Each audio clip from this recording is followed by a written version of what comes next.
থেকে আগত আল্লাহর ঘরের মেহমান। সৌদি আরব মক্কা প্রাদেশিক বিএনপির উদ্যোগে অনুষ্ঠিত ঈদ ওয়া মাহফিল, নসভোজ ও আলোচনা সভা। সাবেক প্রধানমন্ত্রী মরহুমা বেগম খালেদা জিয়ার রুহ মাগফিরাত কামনায় ঈদ ওয়া মাহফিলের আয়োজন করা হয়। অক্ষয় ফোয়ারায় চট্টগ্রাম 12 পটিয়া বিএনপি মনোনীত ধান ও শিশু প্রার্থী আলহাজ এনামুল হক এনামুর সৌজন্যে অনুষ্ঠিত হয় নসভোজ ও আলোচনা সভা। বাংলাদেশের তিনবারের প্রধানমন্ত্রী মক্কা প্রাদেশিক কর্তৃক আয়োজিত উক্ত দোয়া মাহফিলত প্রধান অতিথির বক্তব্যে পটিয়া 12 আসন বিএনপি মনোনীত ধান ও শিশু প্রার্থী আলহাজ এনামুল হক এনাম হয় আমাদের প্রিয় নেত্রী দেশ নেত্রী বেগম খালেদা জিয়াকে আমরা হারিয়েছি, আমাদের ছেড়ে চলে গেছে। বাংলাদেশ জাতীয়তাবাদী দলের সকল স্তরে সবাই মর্মাহত, কারণ বেগম খালেদা জিয়াকে বিতাড়িত করতে চেয়েছিল।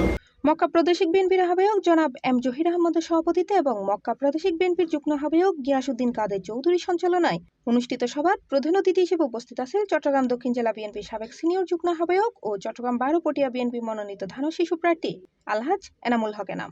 প্রধান বক্তা হিসেবে উপস্থিত আছেন সৌদি আরব বিএনপির যুগ্ম আহ্বায়ক মঈন চৌধুরী।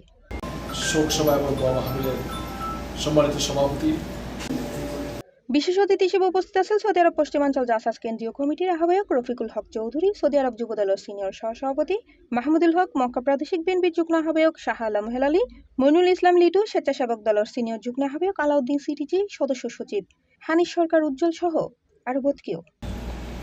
দোয়া ও আলোচনা সভা সম্মানিত আয়োজিত আজকের এই আমাদের মমতাময়ী সবাইকে আমার ব্যক্তিগত পক্ষ থেকে বাংলাদেশ উপস্থিত সম্মানিত প্রধান অতিথি এছাড়া এন্ডা আরো অসংখ্য নেতাকর্মী উপস্থিত আছেন।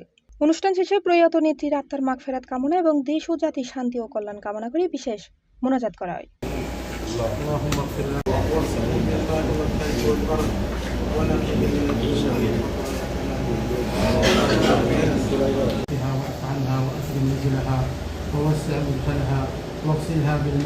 C plus TV, Chittagong.